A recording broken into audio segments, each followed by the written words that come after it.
Hello, Heartlifter. Good morning. Good morning to you. Happy Christmas morning.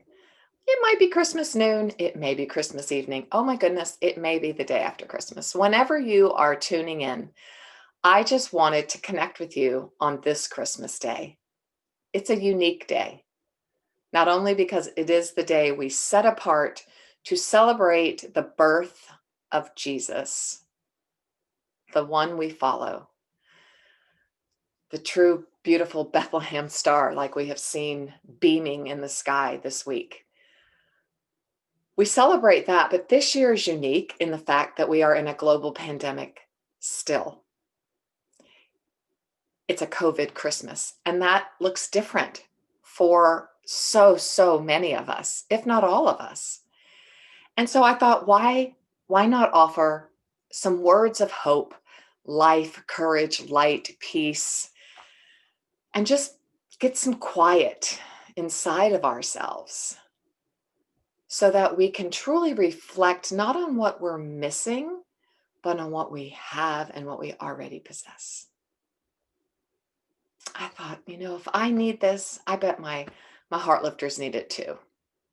So I have three beautiful thoughts for you today. And the first is from Ecclesiastes 3, that beautiful ancient text filled with wisdom and thoughtful exhortations.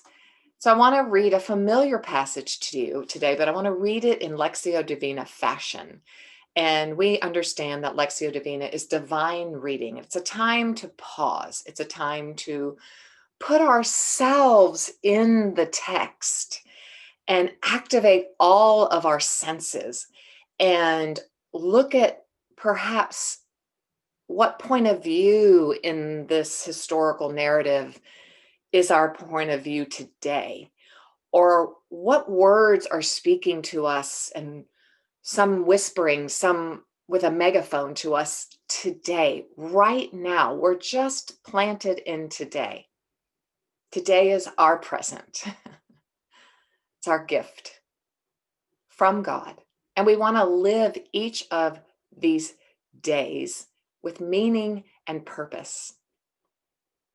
So I'm going to read Ecclesiastes 3 2 times, and not all of it, just 1 through 1 through 14. How about that? So just quiet your heart. There will be no background music. I'm just doing this solo today. So put some beautiful music on and just let this pour over you. There is a time for everything, and a season for every activity under heaven. A time to be born and a time to die. A time to plant and a time to uproot. A time to kill and a time to heal. A time to tear down and a time to build. A time to weep and a time to laugh. A time to mourn and a time to dance. A time to scatter stones and a time to gather them. A time to embrace and a time to refrain. A time to search and a time to give up. A time to keep and a time to throw away. A time to tear and a time to mend. A time to be silent and a time to speak. A time to love and a time to hate. A time for war and a time for peace. What does the worker gain from his toil? I have seen the burden God has laid on men. He has made everything beautiful in its time. He has also set eternity in the hearts of men, yet they cannot fathom what God has done from beginning to end. I know that there is nothing better for men than to be happy and do good while they live, that everyone may eat, drink, and find satisfaction in all his toil. This is the gift of God. I know that everything God does will endure forever. I know that everything God does will endure forever. Nothing can be added to it and nothing taken from it. God does it so that men will revere him. This is the word of the Lord. Thanks be to God. Okay. What'd you hear? I heard some whispers. So I'm going to read it again and see if you hear any new whispers, or maybe that whisper becomes a bit louder this time. And it calls to your spirit. It calls to your heart and it says, stop, think about this, meditate on this. Ecclesiastes 3, 1 through 14.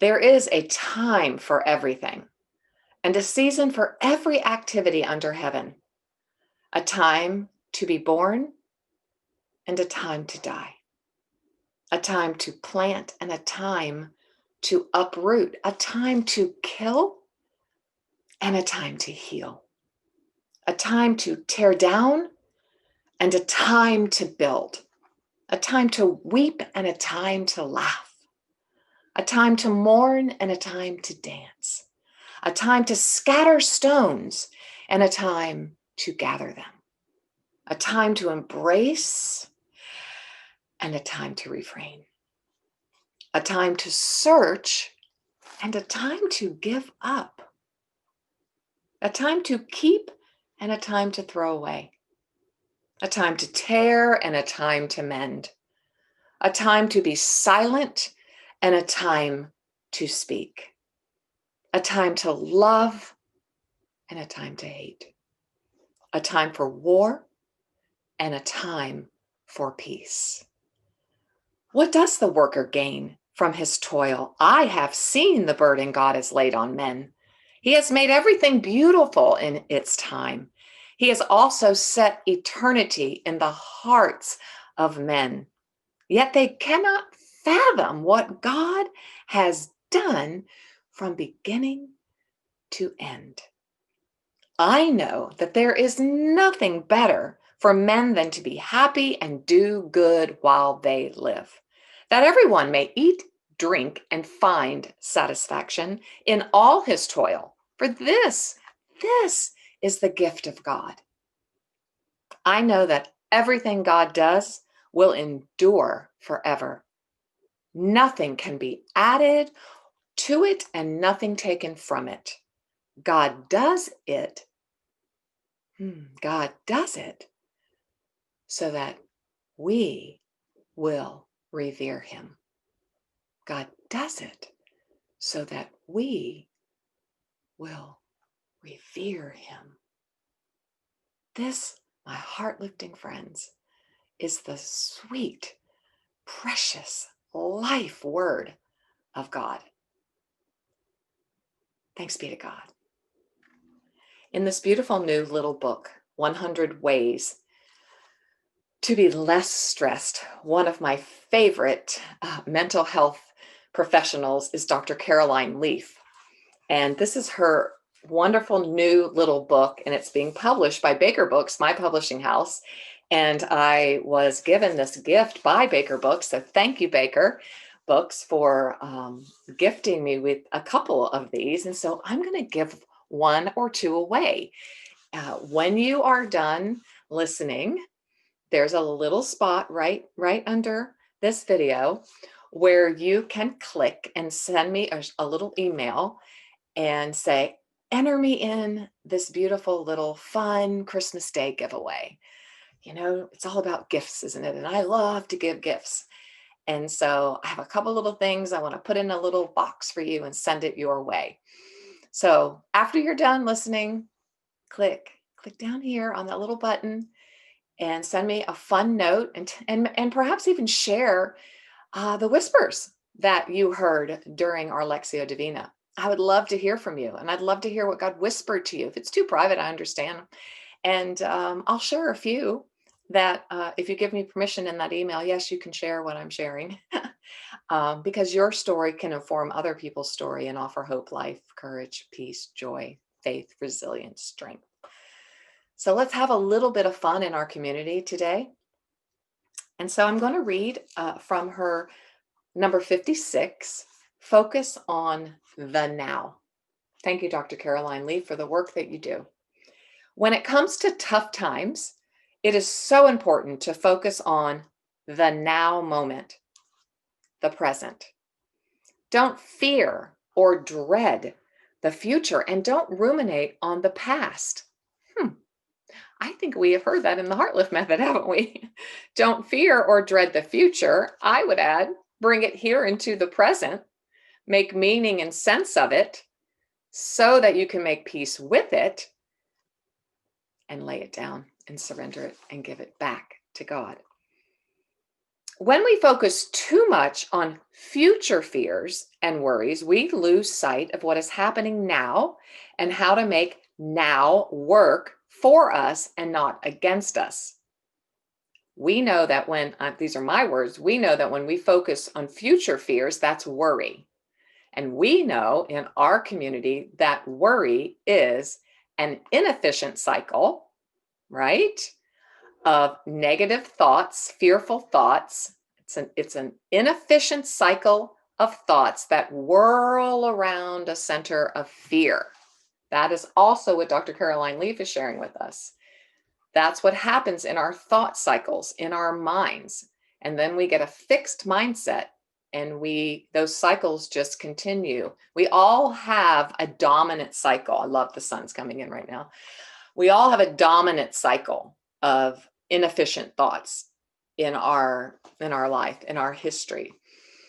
So today is about creating a cycle of efficient thoughts that whirl around a center of faith. That is why we celebrate the birth of Christ, because he came to earth in human form, walked among us, died for us on the cross, took all of our pain and suffering and sins on himself, and then he went to heaven, and now he is with us. We can have him with us every day.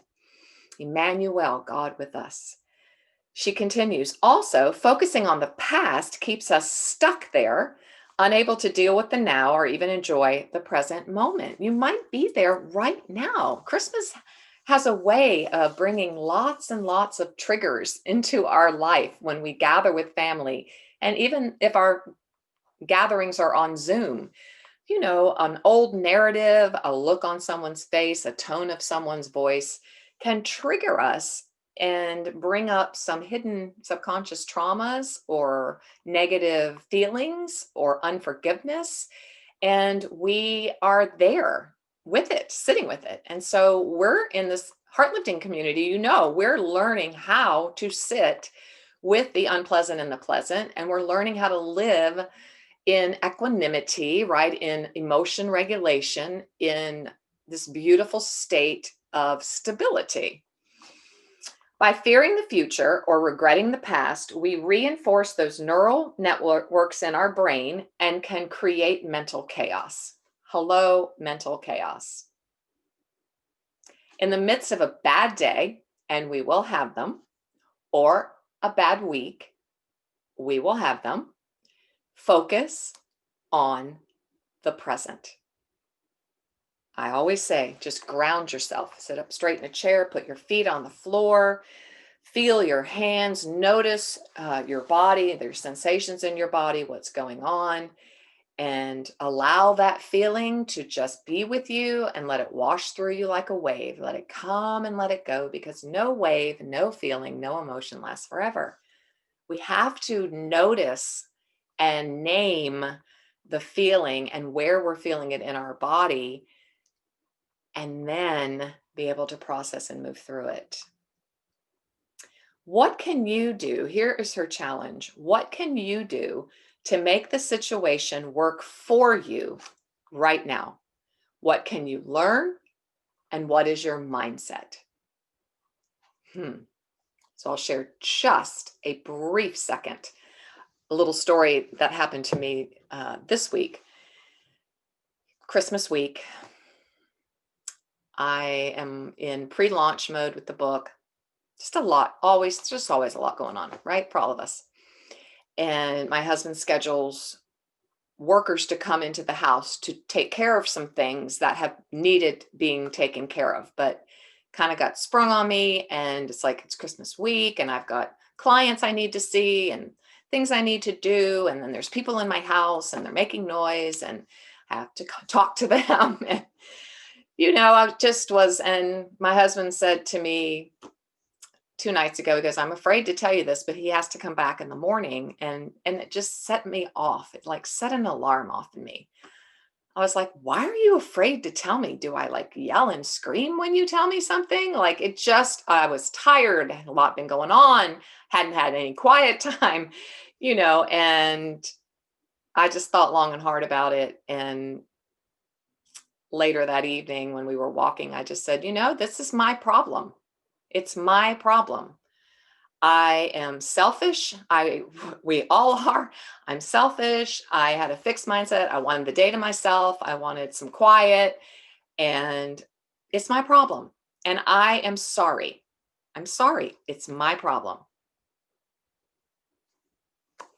I owned that it was my problem because it was my problem. My husband was trying to do nice things for me by actually taking care of things that have been on our to-do list for a long, long time.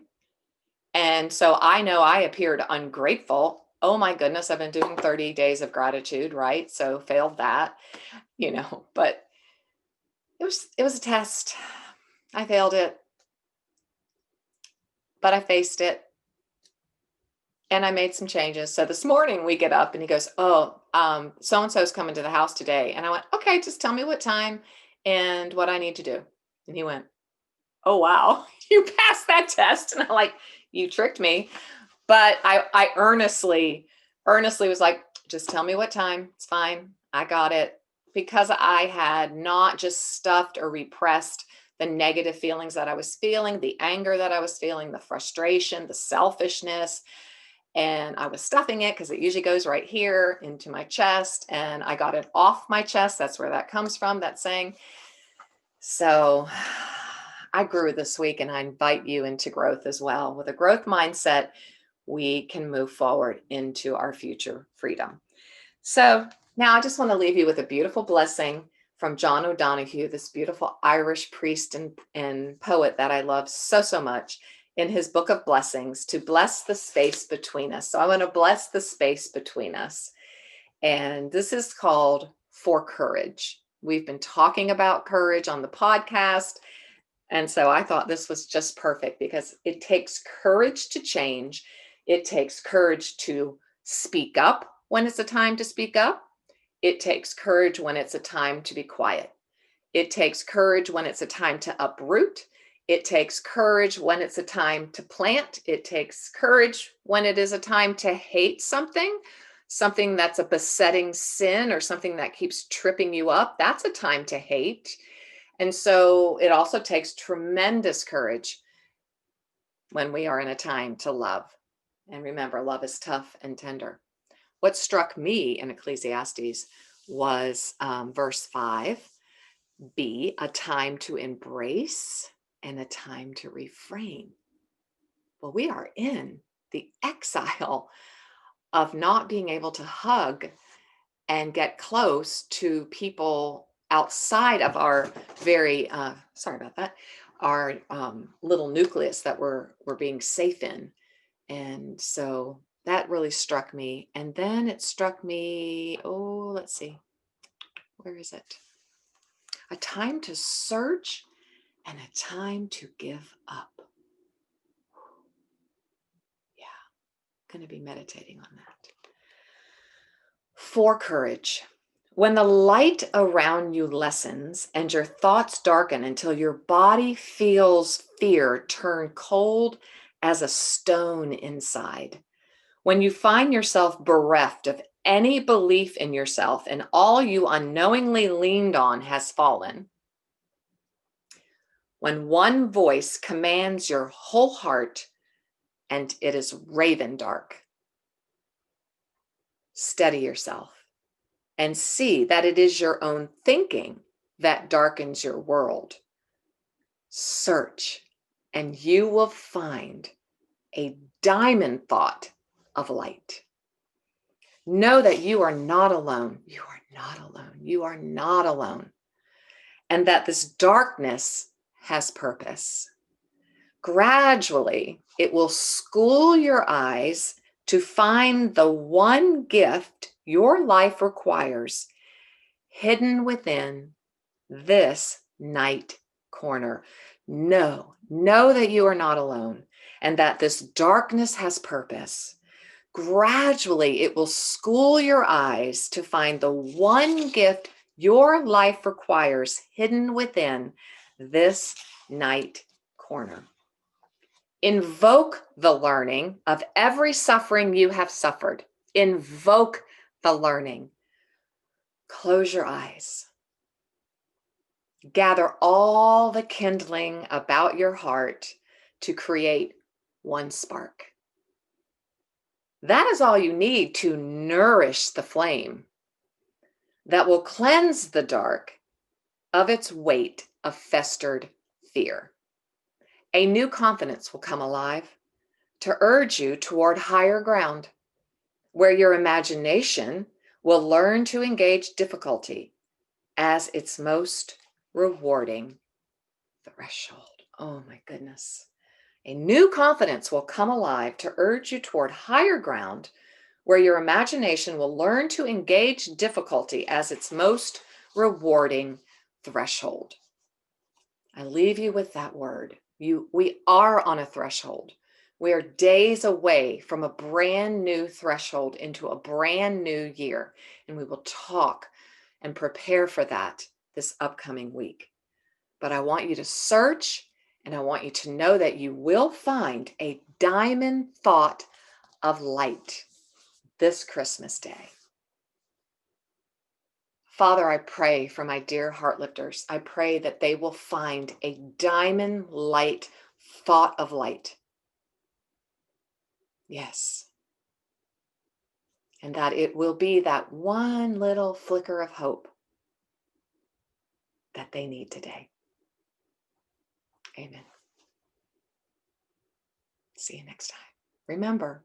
Remember, you have value, you have worth, and you are clothed in strength and dignity. And we, my heart-lifting friends, can smile at our future.